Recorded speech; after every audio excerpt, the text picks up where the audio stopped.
Hi friends, welcome back to அம்ரல். எல்லாரும் எப்படி இருக்கீங்க?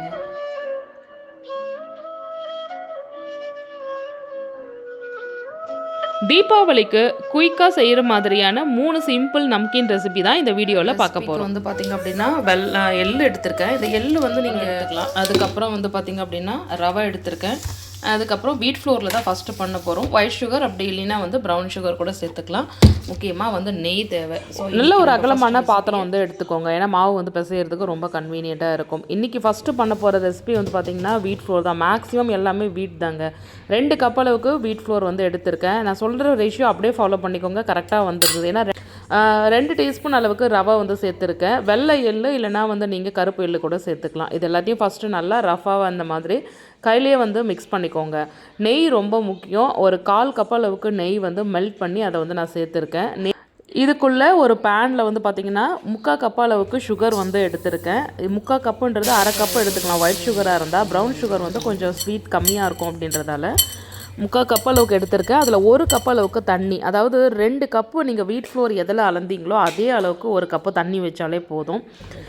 எனக்கு வந்து கரெக்டாக இருந்தது. கொஞ்சம் கூட தண்ணி வந்து மீறாமல், அதே மாதிரி பேட்டரும் வந்து பார்த்திங்க அப்படின்னா கரெக்டான கன்சிஸ்டன்சி வந்தது. இப்போ நம்ம எல்லாத்தையும் நல்லா மிக்ஸ் பண்ணி கலந்தாச்சு. சுகர் வந்து ஆறுனதுக்கு அப்புறமா இது கூட கொஞ்சம் கொஞ்சமாக மிக்ஸ் பண்ணி பேட்டரை வந்து ரெடி பண்ணுவோம். வாட்டர் வந்து கையில் வந்து நம்மளை டாலரேட் பண்ணுற அளவுக்கு ஓரளவுக்கு சூடு வரும் இல்லையா, அந்த அளவுக்கு வந்ததும் இதை கொஞ்சம் கொஞ்சமாக சேர்த்து அப்படியே வந்து பிசைய ஆரம்பிச்சிடுங்க. சூடாக வந்து சேர்த்து பிசைகிறதால வந்து பார்த்திங்க அப்படின்னா கிறிஸ்பியாக இருக்கும், சாஃப்டாக இருக்கும்.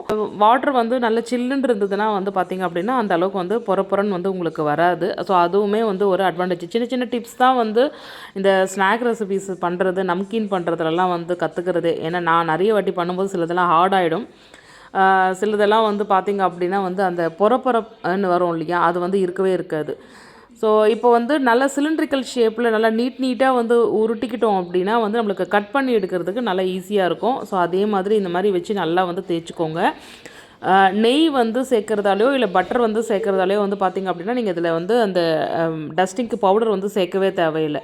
அப்படியே வந்து உருட்டும் போதே வந்து நம்மளுக்கு ஒட்டவே ஒட்டாது. ஷேப்பர் என்ன இருக்கோ அதை வச்சு இந்த மாதிரி கட் பண்ணிக்கோங்க. நான் இன்றைக்கி வந்து இந்த ஃப்ளவர் மாடல் போட்டிருக்கேன். நீங்கள் ஸ்டார் இல்லைனா இந்த சர்க்கிள் அந்த மாதிரி கூட வச்சுக்கலாம்.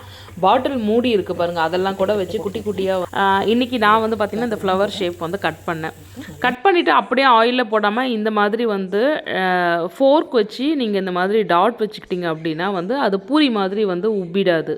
அப்போ நம்மளுக்கு தட்டையாகவே இருக்கும். ஸ்நாக்ஸும் வந்து உங்களுக்கு கிறிஸ்பியாக நல்லா சூப்பராக இருக்கும். அப்புறம் தாங்க ஆயிலில் போட்டு பொரிச்சதும் நல்ல சூப்பரான கிறிஸ்பியான ஸ்வீட் நம்கின் வந்து ரெடி ஆகிடுச்சு. அடுத்தது செகண்ட் ரெசிபி வந்து பார்ப்போமா வாங்க. நான் போட்டிருக்க இந்த காட்டன் சல்வார் வந்து பார்த்திங்க அப்படின்னா ஆன்லைனில் வாங்கினது தான். ஒவ்வொரு வாட்டி இந்தியா போகும்போதும் ஆன்லைனில் பார்த்திங்கன்னா ஒரு 20 ட்ரெஸ்ஸாவது மினிமம் ஆர்டர் பண்ணுவேன். அதில் வந்து பார்த்திங்கன்னா சிலது கலர் நல்லா செட் ஆகாது, சிலது வந்து மெட்டீரியல் நல்லா இருக்காது, சிலது ஃபிட்டிங் சரி இருக்காது. ஸோ இதில் வந்து பார்த்திங்கன்னா மெட்டீரியல், அதுக்கப்புறம் ட்ரெஸ்ஸு ஸ்டிச்சிங் மாடல் எல்லாமே வந்து கரெக்டாக இருந்தது. இது வந்து பார்த்திங்க அப்படின்னா இன்ஸ்டாவில் ஒரு பேஜில் பார்த்து தான் வாங்கினது. இந்த ரெசிபி வந்து பார்த்திங்க அப்படின்னா அரிசி மாவுலேயும் கடலை மாவும் சேர்த்து வந்து செய்ய போகிறது. இதுக்கும் ரேஷியோ கரெக்டாக பார்த்துக்கோங்க. 1 கப் அளவுக்கு அரிசி மாவு வந்து எடுத்திருக்கேன். இந்த அரிசி மாவு வந்து நான் வறுக்கலாம் இல்லை, வறுத்துக்கணுன்னாலும் வறுத்துக்கோங்க, ஒன்றும் பிரச்சனை கிடையாது. 1/2 கப் அளவுக்கு கடலை மாவு வந்து சேர்த்துருக்கேன். ஓமம் சேர்க்காமல் இதுக்கு வந்து நான் சீரகம் மட்டும் சேர்த்துருக்கேன். அதுக்கப்புறம் இதுக்கு வந்து பார்த்திங்கன்னா கருப்பு கலரில் ஒரு மாதிரி ரெட்டிஷாக இருக்கும் அந்த எள்ளு வந்து சேர்த்துருக்கேன். கொஞ்சம் பெருங்காய பொடியும் சால்ட்டும் சேர்த்துக்கோங்க. கடலை மாவு சேர்க்குறோம் அப்படின்னாலே வந்து பெருங்காய பொடி சேர்த்துக்கிட்டிங்கன்னா அந்த கேஸ் ப்ராப்ளம் வரும் இல்லையா, அது வராமல் இருக்கும். அதுக்கு நீங்கள் கொஞ்சம் சேர்த்துக்கோங்க. அவ்வளோதான். இதை ரஃபாக வந்து கையிலேயே வந்து கலந்துக்கோங்க. 1 டீஸ்பூன் அளவுக்கு காஷ்மீர் ரெட் சில்லி வந்து காரத்துக்காக எடுத்துருக்கேன். கொஞ்சம் பெப்பரும் வந்து சேர்த்துருக்கேன். அந்த பெப்பர் வந்து எப்படின்னா நீங்கள் ரஃபாக வந்து நம்ம தட்டி போட்டோம்னா அது கொஞ்சம் நல்ல ஃப்ளேவர் கொடுக்கும். பெப்பர் பவுடர் வந்து யூஸ் பண்ணாதீங்க. இப்போது இதில் வந்து பட்டர் வந்து எடுக்க போகிறோம், பட்டர் வந்து சேர்க்க போகிறோம். இதுக்கு வந்து நான் ஒரு 50 கிராம் அளவுக்கு பட்டர் வந்து மெல்ட் பண்ணி வச்சுருக்கேன்.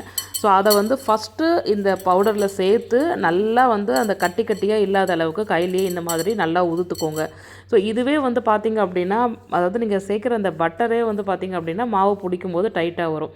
அந்தளவுக்கு வந்தால் தான் அது உங்களுக்கு வந்து ரொம்ப கடமுடன் இருக்காது. அரிசி மாவில் செய்யும்போது பட்டர் அதிகமாக சேர்க்குறதாலையும் ஆயில் அதிகமாக சேர்த்திங்க அப்படின்னா அந்த ஹார்டாக வர்றது வந்து கொஞ்சம் இருக்காது. இதிலும் நான் நிறைய வந்து பழகியிருக்கேன். 2-3 வாட்டி செஞ்சுட்டு வேஸ்ட்டாக தூக்கி எல்லாம் போட்டிருக்கேன். ஸோ அதனால் அது ஒரு கப் அளவுக்கு அரிசி மாவுக்கு 1/2 கப் அளவுக்கு கடலை மாவு சேர்த்துருக்கோம். 1/4 கப்புக்கு மேலேயே வந்து பட்டர் வந்து சேர்த்துருக்கோம்.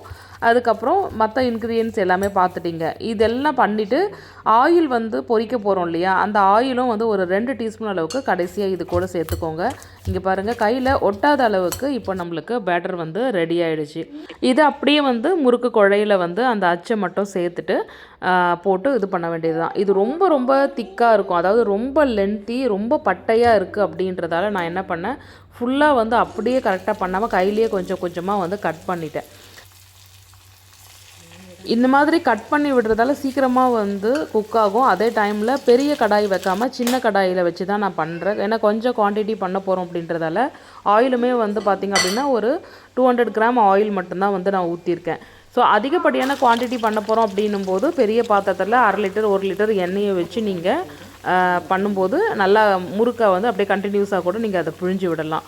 ஏன்னா வந்து ஆயில் அதிகமாக இருந்ததுன்னா நல்லா வந்து குக் ஆகிடும். ஆயில் வந்து பார்த்திங்கன்னா நல்லா சூடு பண்ணிவிட்டு அப்படியே வந்து ரொம்ப லோ ஃப்ளேமில் வச்சுட்டு ஓரளவுக்கு ஆயிலோட சூடு குறைஞ்சதுக்கப்புறம், அதாவது அந்த புகைலாம் வரும் பார்த்திங்களா, அந்த டைம்லலாம் வந்து எப்போவுமே இந்த எண்ணெய் பலகாரம் எதுவுமே வந்து செய்யாதீங்க. அந்த புகை வந்து வரவே கூடாது. அது அப்படியே வந்து நல்லா சூடானதும் அப்படியே வந்து லோ ஃப்ளேமில் வச்சுட்டு அதுக்கப்புறமா வந்து போடுங்க. 3ஆவதாக பண்ண போகிற ரெசிபி வந்து பார்த்திங்க அப்படின்னா ரொம்ப ஹெல்தி, டேஸ்ட்டு, சம்திங் டிஃப்ரெண்ட்டு. பாசிப்பருப்பு 1 கப் அளவுக்கு அதை வந்து வேக வச்சு எடுத்துக்கிட்டேன். ஸோ அதை ஒரு மிக்ஸி ஜாருக்கு வந்து ட்ரான்ஸ்ஃபர் பண்ணிடலாம். இந்த பருப்பு வந்து பார்த்திங்க அப்படின்னா நான் ஓப்பன்லேயே வந்து குக் பண்ணேன் அப்படின்றதால பருப்பு வந்து எப்படி சொல்கிறது, கொஞ்சம் முழுசாக வந்து இருந்தது. அதனால தான் நான் இந்த மிக்ஸி ஜாரில் வந்து சேர்க்குறேன். நீங்கள் குக்கரில் வச்சு நல்லா வந்து மசிச்சிட்டிங்க அப்படின்னா வந்து மிக்சியில் போட்டு அரைக்க தேவையில்லை. இது கூட தேவையான அளவுக்கு சால்ட்டும் பெருங்காய பொடி மட்டும் வந்து சேர்த்து இதை வந்து ஃபஸ்ட்டு அரைச்சி எடுத்துக்கலாம். இப்போது பாசிப்பருப்பை ஒரு பவுலுக்கு வந்து ட்ரான்ஸ்ஃபர் பண்ணலாம். இங்கே பாருங்கள், இந்த மாதிரி திக்காக இருக்குது. ஸோ இதில் 1 கப் அளவுக்கு வந்து கோதுமை மாவு வந்து சேர்த்துருக்கேன். 1 டீஸ்பூன் அளவுக்கு நெய்யும் வந்து சேர்த்துருக்கேன். கொஞ்சமாக வாட்டர் கொஞ்சம் தெளித்து கொஞ்சம் தேவையான அளவுக்கு சால்ட்டும் சேர்த்து பிசைஞ்சிக்க வேண்டியதான். இது கூட கஸ்தூரி மேத்தியும் ஓமம் அதுக்கப்புறமா கொஞ்சமாக சீரகம், இது 3 வந்து சேர்த்துருக்கேன். பேட்டரை இதை நல்லா வந்து பிசைஞ்சிக்கோங்க. கொஞ்சம் கூட பெருங்காய பொடியும் வந்து சேர்த்துக்கோங்க. தண்ணி வந்து அதிகம் தேவைப்படாது. ஒரு 5 மினிட்ஸ் வந்து அப்படியே வந்து பேட்டரை க்ளோஸ் பண்ணி வச்சிடலாம். ஏன்னா வந்து கொஞ்சம் மாவு ஊறுனா ரொம்ப நல்லாயிருக்கும். இப்போது இதை டஸ்ட் பண்ணி நம்ம சப்பாத்திக்கு திரட்டுவோம் இல்லையா, அதே மாதிரி நல்லா வந்து ஃப்ளாட்னா எவ்வளோ திரட்ட முடியுமோ அந்த அளவுக்கு நல்லா திரட்டிக்கோங்க. இதே மாதிரி 2 வந்து திரட்டிக்கோங்க.